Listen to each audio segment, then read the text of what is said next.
Allah the most beneficent, the merciful. This is Tayyiba Kurat from English coaching classes, and you are watching lecture number 2, English class 12. English second year.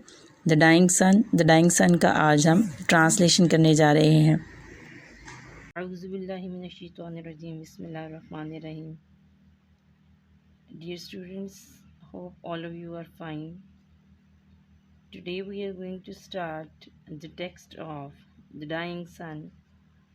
But before we go through The Dying Sun, you must subscribe my channel and please ask others to subscribe the channel as well. Also press the bell button so that you can get notifications timely. शुरू करते हैं The Dying Sun की text से. A few stars are known which are hardly bigger than the earth, but most of them are so large that hundreds of thousands of earths could be packed inside. A few stars are known which are hardly bigger than the earth. सिर्फ चंद सितारों के बारे में मालूम है जो ज़मीन से बमुश्किल बड़े हैं.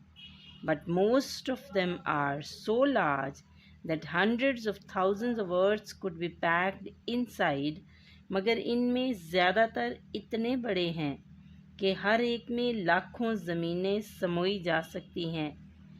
Each and leave room to spare. हर एक के नीचे लाखों ज़मीनें समोई जा सकती हैं और तब भी गुंजाइश या जगह बाकी रह जाएगी. Here and there we find an immense star large enough to contain millions and millions.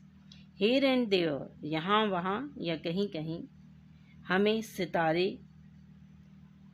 We find an immense star, हमें एक बहुत बड़ा सितारा भी मिलता है. Large enough to contain millions and millions of earths, जो कि इतना बड़ा है कि वो अपने अंदर लाखों करोड़ों ज़मीनों को समा लेता है.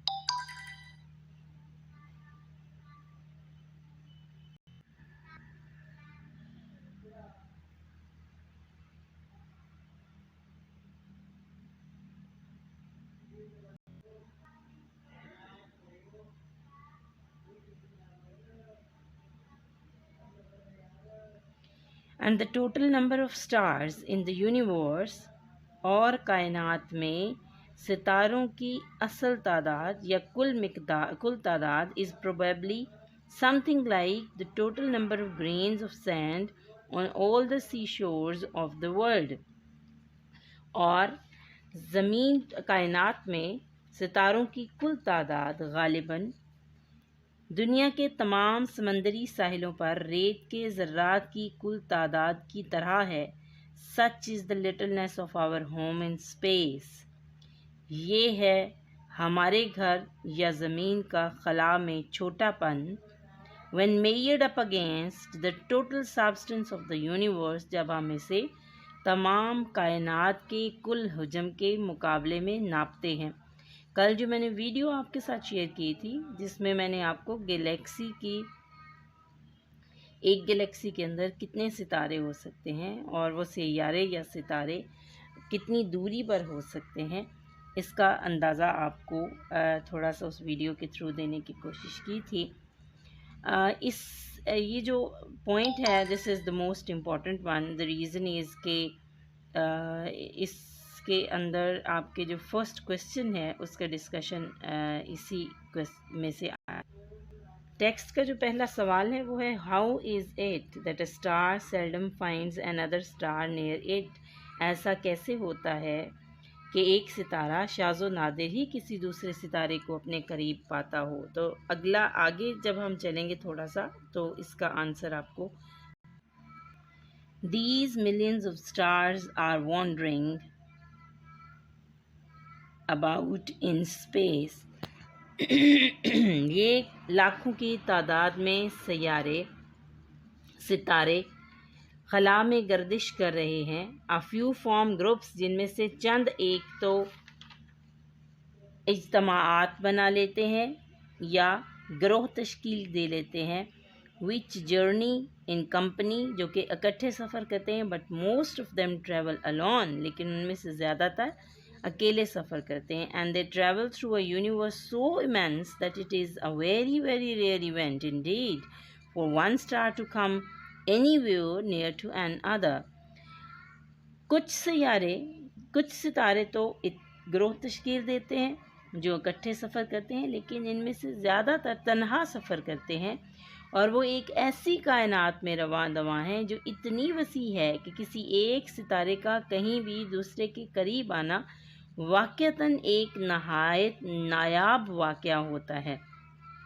फॉर द मोस्ट पार्ट, क्योंकि ज़्यादातर each star makes its voyage in complete loneliness, हर सितारा एक अपना सफ़र बिल्कुल तन्हा मुकम्मल करता है। Like a ship on an empty ocean, बिल्कुल एक समंदर पर एक बिल्कुल खाली सतह समंदर की साहिल पर खड़े एक जहाज़ की तरह।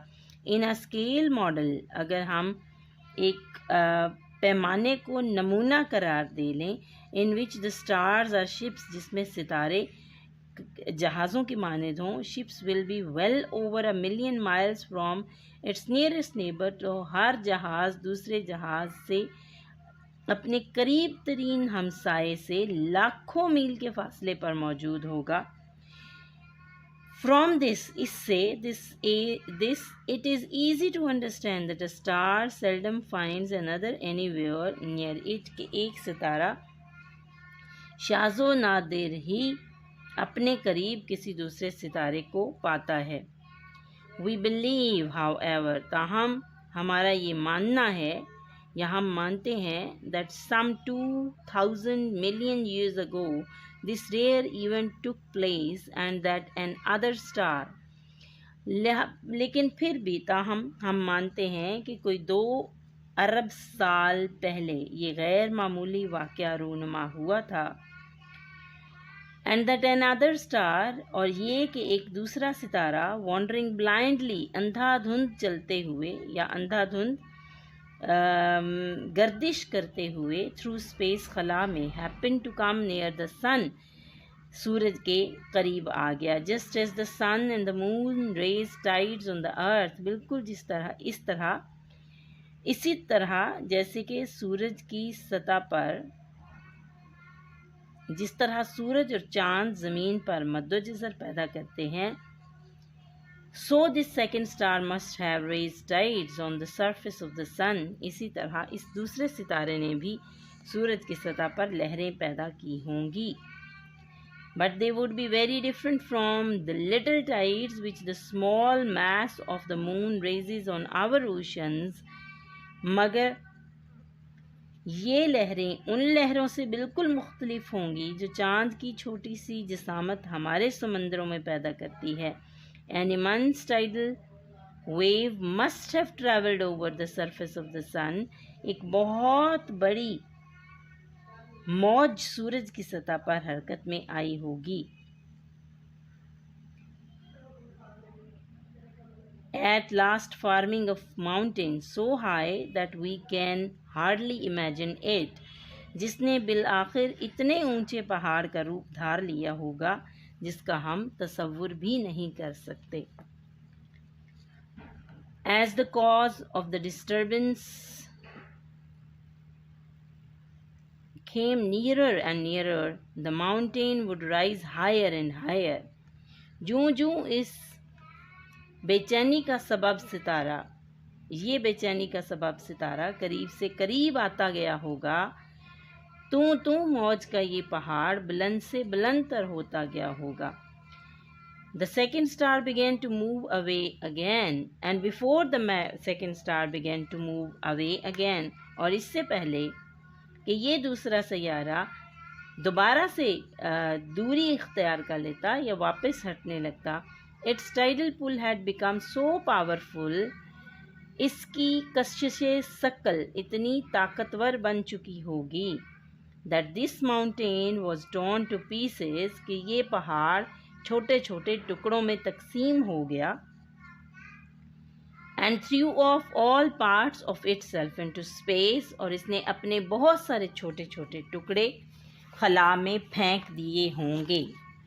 These small pieces have been going round the sun ever since, ये छोटे टुकड़े तब से लेके अब तक छोटे छोटे टुकड़ों की सूरत में सूरज के गिर्द गर्दिश करते रहे होंगे। These are planets, ये ही सैयारे हैं, ग्रेट एंड स्मॉल, जो कि छोटे और बड़े हैं, of which our earth is one, जिनमें से के हमारी ज़मीन एक है।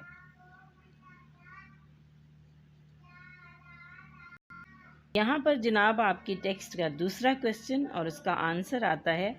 दूसरा सवाल है, what happened when according to sir James Jeans a wandering star wandering through space came near the sun. जब सर जेम्स जीन्स के मुताबिक इस वक्त क्या रूनुमा हुआ जब एक गर्दिश करता हुआ सितारा खला में गर्दिश करते हुए सूरज के करीब आ निकला। तो क्या हुआ था इसमें बेसिकली ये हुआ कि ये जो टाइडल पुल है ये ग्रेटर एंड ग्रेटर होती गई, और जिसकी वजह से it was torn into pieces and they were the creation of all the planets. The sun and the other stars we see in the sky are all extremely hot. सूरज और दूसरे सितारे जो हम आसमान पर देखते हैं सब इंतहाई गर्म हैं। Far too hot for life to exist on them. इतने ज़्यादा गर्म कि इन पर ज़िंदगी वजूद में नहीं आ सकती। So also no doubt were the pieces of the sun when they were first thrown off. और इसी तरह से बिलाशुबा सूरज के वो टुकड़े भी ऐसे ही गर्म थे जब वो पहली बार दूर फेंके गए थे। Gradually they became cooler, Aahista Aahista वो ठंडे होते गए। अनटिल नाउ, यहाँ तक कि आज they have very little heat of their own left, अब इनकी अपनी हिद्दत बहुत कम रह गई है। दे वार्मथ, इनकी तपिश या हरारत, coming almost entirely from radiations which the sun pours down on them, अब इनमें जो हरारत बाकी रह गई है, जो हरारत अब इनमें से आती है, इनकी तपश तकरीबन मुकम्मल तौर पर उस शुआरेज़ी से आती है या उन शुआओं की वजह से आती है जो कि सूरज उन पर बरसाता है। इन कोर्स ऑफ टाइम, वक्त के साथ साथ, one of these cooling pieces gave birth to life, इन ठंडे होते हुए सैयारों में से एक ने ज़िंदगी को जन्म दिया। We do not know how, हम नहीं जानते कैसे, व्हेन, कब, और वाई दिस हैपेंड, और क्यों ऐसा हुआ, हम नहीं जानते कि ऐसा क्यों हुआ। यहाँ पर जो हमारा थर्ड पॉइंट था जिसमें कि क्रिएशन ऑफ लाइफ के बारे में सर जेम्स जीन्स ने बताया था कि वो ज़मीन की क्रिएशन किस तरह से। और आपका जो तीसरा सवाल है, what happened when the wandering star came nearer and nearer, ये पिछले ही सवाल की तरह का है, इन दोनों का जवाब सेम होगा। चौथा सवाल आपका, what are planets and how did they come into existence, ये भी अगेन जो है वो आपकी सेम सवाल है। Why is there no life on the stars, सितारों पर ज़िंदगी क्यों मौजूद नहीं है, इसका जवाब हम आगे चलकर देखते हैं जनाब।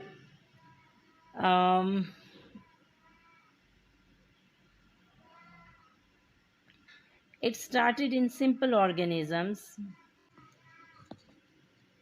whose living power consisted chiefly in their being able to reproduce themselves before dying. ये ज़िंदगी सादा नामियाती, ये ज़िंदगी, it started in simple organism, ये ज़िंदगी सादा नामियाती अजसाम से शुरू हुई, whose living power consisted chiefly in their being able to reproduce themselves before dying, और जिनकी ज़िंदा रहने की इस्तादाद ज़्यादातर मरने से पहले अपने जैसे अजसाम दोबारा पैदा करने की सलाहियत पर मबनी थी। यानी ये जो लिविंग ऑर्गेनिज़म्स पैदा हुए उनके अंदर ये इस इस्तात थी, उनके अंदर ये इस्तादात थी या ये ताकत मौजूद थी कि वो अपने जैसे मरने से पहले अपने जैसे लिविंग ऑर्गेनिजम्स पैदा कर देते थे, जिसकी वजह से the chain of life continued. But from these humble beginnings came a stream of life which, growing ever more and more complex, has in the end produced beings whose lives are largely centered in their feelings and ambitions, their sense of beauty and religion, in which lie their highest hopes and noblest desires. तो छोटे छोटे टुकड़ों में तकसीम करके मैं आपको इसको समझाने की कोशिश करती हूँ.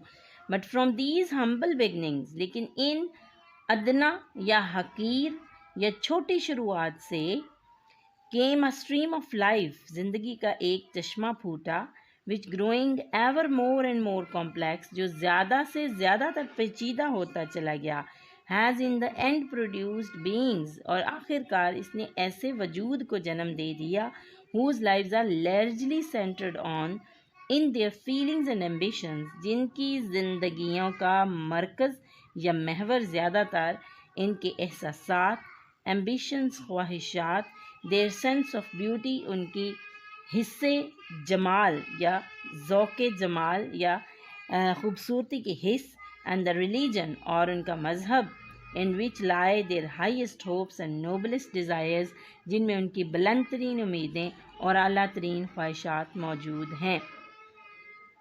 जेम्स जीन्स ये बताते हैं कि जब ये हकीर शुरुआत, यानी जब छोटे ऑर्गेनिज़म्स की शक्ल में ज़िंदगी शुरू हो गई, तो फिर ये आहिस्ता आहिस्ता पेचीदा होना शुरू होगी, और बिल आखिर पेचीदा होते होते इसने ऐसी ज़िंदगियों को जन्म दिया जो कि जिनकी ज़िंदगियों का महवर एहसासात, ख्वाहिशात, सेंस ऑफ ब्यूटी यानी ज़ौक़े जमाल और मज़हब हैं, और जिनमें उनकी बुलंद तरीन उम्मीदें और आला तरीन ख्वाहिशात मौजूद हैं, and that is none other than human beings.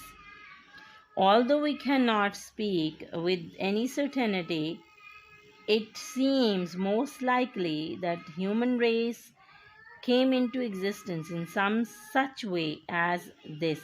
Although we cannot speak with any certainty, अगरचे हम यकीन से तो ऐसा नहीं कह सकते, it seems, मगर ऐसा मालूम होता है, most likely के ज़्यादातर इम्कान यही है, that the human race came into existence in some such way, कि नस्ल इंसानी किसी इसी तरह के तरीक़ाकार से वजूद में आई होगी, in such ways as this, जैसा कि अभी बताया गया है. Standing on our little grain of sand, रेत के अपने इस हकीर ज़र्रे पर खड़े होकर, we try to discover the nature and purpose of the universe which surrounds our home in space and time. हम कायनात की फितरत और कायनात के मकसद को दरियाफ्त करने की कोशिश करते हैं, जो हमारे इस घर यानी ज़मीन को तमाम कायनात यानी ज़मान व मकान यानी वक्त और जगह के हिसाब से घेरे हुए है. Our first feeling is something like fear, तो हमारा पहला एहसास जो पैदा होता है वो कुछ खौफ की तरह का सा है.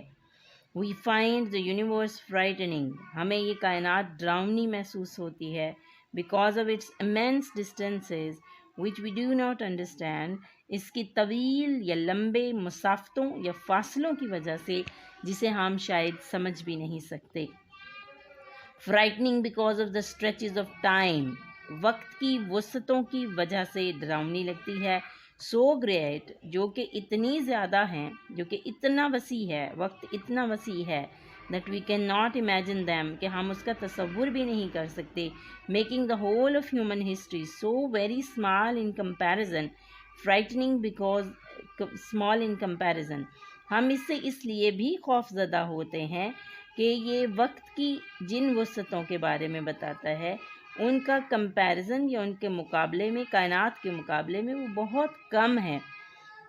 यानी हमारी ज़िंदगी की जो एग्जिस्टेंस है वो बहुत कम है, और हमारी जो लाइफ ज़मान व मकान से मुराद ये है कि स्पेस, यानी हम जिस ज़मीन को घेरे हुए हैं कायनात के मुकाबले में वो भी एक बिल्कुल ज़र्रे के बराबर है, और जो ज़िंदगी हम जी रहे हैं ये ज़िंदगी भी कायनात की एग्जिस्टेंस के मुकाबले में ये बहुत कम है.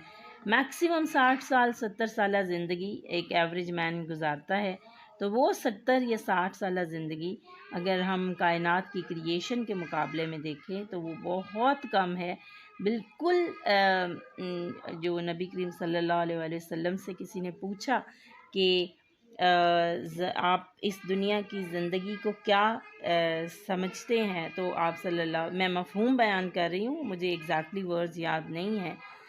तो मफ़हूम उसका ये था कि नबी करीम सल्लल्लाहु अलैहि वसल्लम ने फरमाया कि इस दुनिया की ज़िंदगी आखिरत की ज़िंदगी से के मुकाबले में इतनी कम है जैसे कि आप किसी समंदर के अंदर उंगली डुबोएं तो आपकी उंगली के साथ जितना पानी लगेगा वो आपकी इस दुनिया की ज़िंदगी है, और जो समंदर है वो आखिरत की ज़िंदगी। अब ये आखिरत की ज़िंदगी जो है ये अभी आनी है, और जो वक्त गुज़र चुका कायनात की क्रिएशन से लेके अब तक का, और अब से लेके आगे आखिरत की ज़िंदगी तक का, ये इसका हम शायद अंदाज़ा भी नहीं लगा सकते। लिहाजा जेम्स जीन्स ये कहता है कि हमें ये ज़िंदगी, या हमें इसलिए भी ये ज़मीन जो है ज़िंदगी जो है वो डरावनी लगती है, क्योंकि कायनात हमें इसलिए भी डराती है कि ये वसी बहुत ज़्यादा है। एक तो इसका हुजम बहुत ज़्यादा है, और एक इसका जो इसके जो वक्त की वसअतें हैं वो बहुत ज़्यादा हैं in comparison to the earth. तो ज़मीन का जो छोटापन है वो हमें डराता है।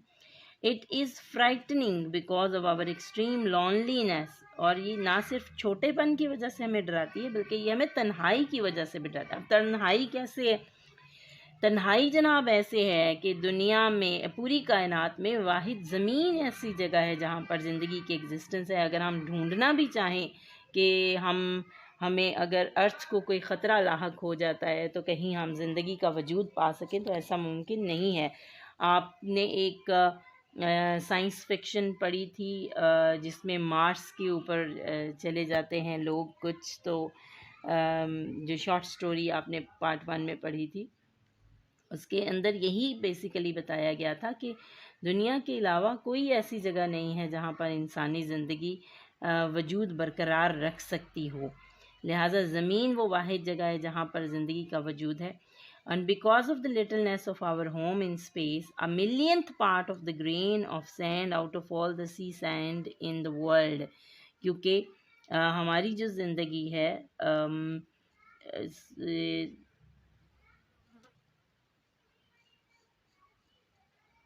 a millionth part of a grain of sand out of all the sea sand in the world, ये इस सबब से भी हमें डरावनी लगती है क्योंकि हमारी ज़मीन इतनी छोटी है कि दुनिया में सारी समंदरी रेत में से रेत के एक ज़र्रे का 10 लाखवां हिस्सा अगर कंसिडर किया जाए तो उसके मुताबिक हमारी ज़मीन का हुजम है, ये इतनी छोटी है। बट अबव ऑल, लेकिन इन सब से बढ़कर, else we find the universe frightening because we cannot find any sign that life like our own exists anywhere in it except on the earth। मगर इन सब से बढ़कर कायनात हमें इसलिए भी डरावनी लगती है क्योंकि हमें कोई अलामत दिखाई नहीं देती कि ज़मीन के अलावा कायनात में कोई ऐसी जगह हो जहाँ पर ज़िंदगी का वजूद हो। Indeed for the most part, लिहाजा या वाकई ज़्यादातर, empty space is so cold, क्योंकि जो खाली खला है उसका ज़्यादातर हिस्सा इतना सर्द है, that all life in it would be frozen, कि इसमें तमाम ज़िंदगी मुंजमद हो जाएगी। Most of the matter in space is so hot as to make life on it impossible, और बाकी का जो ज़्यादातर मादा है वो इतना गर्म है कि उसके ऊपर भी ज़िंदगी पॉसिबल नहीं होगी। वो जो मार्स में हमने के विज़िट में जो साइंस फिक्शन हमने पढ़ी थी उसके अंदर बेसिकली यही बताया गया था कि मार्स का जो टेम्परेचर था वो ह्यूमन लाइफ के लिए ऐसा नहीं है कि उसके ऊपर ज़िंदगी गुजारी जा सके।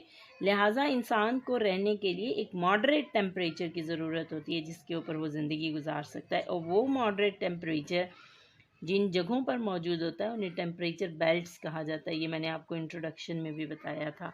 और ज़मीन का जो मोस्ट पार्ट है वो बेसिकली उस टेम्परेचर बेल्ट पर आता है जिसमें ज़िंदगी पॉसिबल है. Life does not seem to have any part in the plan of the universe. लगता है कि कायनात के मंसूबे में ज़मीन का कोई लाजमी अंसर नहीं है. It is important to remember the rarity of the event which produced our planetary system. इस वाक़या की कामयाबी को या इस बात को याद रखना ज़रूरी है कि ऐसे वाक़यात बिल्कुल कम होते हैं जिनकी वजह से सैयारों के निज़ाम पैदा होते हैं. कैलकुलेशन शोज़, आदाद शुमार ये बताते हैं that there can be only very few such systems in space, के पूरी खला में महज चंद ऐसे निज़ाम होंगे. येट फिर भी so far as we can see, जहाँ तक हम समझ सकते हैं, life of the kind we know on earth can exist only on planets like the earth. हम ये जानते हैं कि ज़मीन जैसी ज़िंदगी सिर्फ ऐसे सैयारों पर मुमकिन होगी जहाँ जो कि ज़मीन ही के तरह के होंगे. It need suitable physical conditions for its appearance. इसे ज़हूर के लिए या इसे सामने इस पर ज़िंदगी के वजूद के लिए मुनासिब तबई शराइत दरकार होंगी. The most important of which is the temperature, जिनमें से सबसे अहम दर्जा हरारत है. At which substances can exist in a liquid state, जिनमें सब्सटेंसेस यानी मादे माया की हालत में रह सकते हों. The stars themselves are far too hot for this. सितारे तो खुद इतने गर्म हैं कि उन पर ज़िंदगी का वजूद नहीं हो सकता. We may think of them as a collection of fires scattered through the space. हम उन्हें खला में बिखरे हुए आग के गोलों से ताबीर कर सकते हैं. Providing warmth in the surroundings where the temperature is at most some 4 degrees above absolute zero. जहाँ ज़्यादा से ज़्यादा दर्जा हरारत मुकम्मल हद तक कम से कम दर्जा हरारत से कोई 4 दर्जे ऊपर होता है, यानी that is about 484 degree of Frost on the Fahrenheit scale. Fahrenheit पैमाने पर नुक्ता-ए इंजमाद से 484 दर्जे नीचे है. In the immense stretches of the space, इस खला के अजीम वसतों में, बियॉन्ड द मिल्की वे कहकशाओं के दूर, इट इज़ कोल्डर स्टिल, आज भी बहुत ज़्यादा सर्दी होती है. अवे फ्रॉम द फायर्स, इन आगों से दूर या आग के गोलों से दूर, there is this unimaginable cold of hundreds of degrees of frost. इन आग के गोलों से दूर नुक्ता-ए इंजमाद से सैकड़ों दर्जे नीचे नाकाबिले तसव्वुर हद तक सर्दी होती है. Close up to them there is a temperature of thousands of degrees at which all solids melt and all liquids boil. जहाँ पर इनके करीब दर्जा हरारत हज़ारों दर्जे का होता है, जिस पर तमाम ठोस मादे पिघल जाते हैं और तमाम सयाल मादे उबलने लगते हैं. यानी हमारी ज़मीन से फासलों के ऊपर ये जो सैयारे हैं, इन सैयारों से दूर कहीं नुक्ता-ए इंजमाद से, यानी इतनी ठंड है कि वहाँ पे ज़िंदगी फ्रोज़न हो जाती है. और बिल्कुल उनके साथ ही ऐसे बेल्ट्स भी हैं जहाँ पर इतनी गर्मी है कि वो वहाँ पे हर चीज़ मेल्ट हो जाती है. लिहाजा दोनों सूरतों में एक्सट्रीमिटी ऑफ एनवायरनमेंट जो है वो एग्जिस्ट करता है. तो यहाँ पर जो आपका क्वेश्चन नंबर 4 है, what are the planets and how did they come into existence, हो गया. Why is there no life on stars, तारों पर ज़िंदगी क्यों नहीं है, इसका जवाब भी आ गया. और right note on the beginning of the life on earth, छठा सवाल है आपकी टेक्स्ट का, जिसमें ज़िंदगी की इब्तदा के बारे में नोट लिखने को कहा गया. सातवां सवाल, why is the universe of which our earth is a part so frightening, इसका जवाब भी आपको मिल गया कि कायनात खौफनाक क्यों है, डरावनी क्यों है. आठवां सवाल, what in your opinion should be the condition necessary for the kind of life we know to exist on other heavenly bodies, कि आपकी राय में इस ज़िंदगी को जिसे हम जानते हैं दूसरे अजराम फल्की पर वजूद में आने के लिए कौन से हालात ज़रूरी हैं या कैसे हालात. इन तमाम सवालों के जवाब आपको इस टेक्स्ट से मिल चुके हैं. The last paragraph, the stars themselves are far too hot for this, sorry, life can exist only in a narrow belt. ज़िंदगी सिर्फ एक तंग पट्टी पर मुमकिन है। Surrounding each of these fire, जिसके इर्द गिर्द ये आग के गोले, जिनसे मुराद सितारे हैं, एट अ सर्टन डिस्टेंस, एक ख़ास फासले पर मौजूद हैं। Where the temperature is neither too hot no too cold, जहाँ पर टेम्परेचर या दर्जा हरारत ना तो ज़्यादा सर्द है और ना ही ज़्यादा गर्म है। ये वो नैरो बेल्ट की बात हो रही है कि ज़िंदगी एक ऐसे नैरो, ऐसी तंग पट्टी पूरी कायनात के अंदर मौजूद है जिस पर एग्जिस्ट कर सकती है, जिसको हम टेम्परेचर बेल्ट कहते हैं, जिसके ऊपर ना तो ज़्यादा गर्मी है और ना ही ज़्यादा ठंडक है। मैंने आपको कल इसकी पिक्चर दिखाई भी थी, मैं आपको दोबारा दिखाई देती हूँ। ये है जनाब टेम्परेचर बेल्ट्स। ये आपके सितारे हैं और इन सितारों में ये जो मुख्तलिफ़ किस्म की लाइनें लगी हुई हैं, ये जो सर्कल्स हैं 1 2 3 4 5, बेसिकली ये क्या है, ये ऐसे सर्कल्स हैं जो ये शो कर रहे हैं कि इन इन सारे बेल्ट्स के ऊपर, इन सारे सर्कल्स के ऊपर, ये सितारों के इर्द गिर्द नज़दीक नज़दीक ये तमाम गर्म इलाके हैं, ये तमाम एरिया गर्म है। जबकि ये वाला जो एरिया, जो बाहर वाला है, ये इंतहाई कोल्ड एरिया है। इसको अगर हम ब्लू से दिखा सकें तो ये ज़्यादा बेटर होगा। जो बाहर वाला पूरा हिस्सा है ये सारा ठंडा है। अब एक्सट्रीम हॉट रेड वाला हिस्सा और एक्सट्रीम कोल्ड ब्लू वाला हिस्सा, इनके दरमियान में एक हिस्सा मौजूद है जहाँ पर आप एरो देख सकते हैं लगा हुआ है।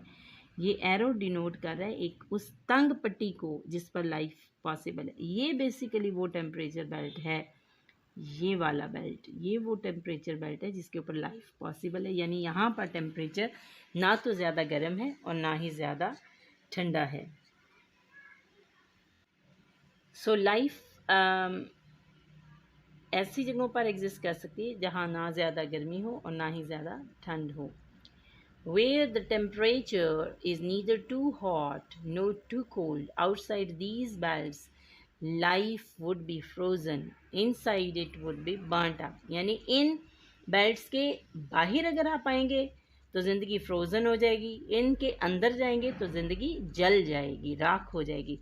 अ रफ कैलकुलेशन शोज़, एक आम सा या अमूमी तखमीना ये बताता है that all such temperature belts with in which life is possible all added together, कि ऐसे तमाम पट्टियाँ या टेम्परेचर बेल्ट्स को अगर जिन पर ज़िंदगी मुमकिन है, अगर इन तमाम को इकट्ठा कर लिया जाए, make up less than 1000 million millionth part of the whole of the space, तमाम पट्टियों को भी जमा कर लिया जाए तो पूरी खला के 10 खरबवें हिस्से के 1000वें हिस्से से भी कम बनता है। एंड इवन इनसाइड देम, और हत्ता कि इनके अंदर भी life must be very rare, ज़िंदगी बहुत नायाब होगी। For it is extremely unusual for suns to throw off planets as our sun has done, क्योंकि ये बिल्कुल गैर मामूली है बात है कि सूरज, बहुत सारे दूसरे सूरज ऐसे गोलों को फेंकें, इस तरह के सितारों को फेंकें, इस तरह के सैयारों को फेंकें कि जिस तरह का हमारी ज़मीन है या जैसा हमारी ज़मीन कर चुकी है। Probably only one star in 1 lakh has a planet going round it at the right distance for life to be possible on it। गालिबन 1 lakh सितारों में से सिर्फ एक सितारा दुरुस्त फासले पर गर्दिश करता हुआ एक सैयारा रखता है जिस पर ज़िंदगी मुमकिन होती है। That's all for today. ये था जनाब आपका the dying sun by sir James Jeans, और आपने इसको एक दफ़ा जस्ट गो थ्रू करना है, और गो थ्रू करने के बाद आपने क्वेश्चन आंसर्स जो आपकी किताबों में टेक्स्ट में मौजूद हैं उनको देखना है, उनके आंसर्स फाइंड आउट करने हैं इसी टेक्स्ट में से, और फिर उनके जवाबात तैयार कर लेने हैं।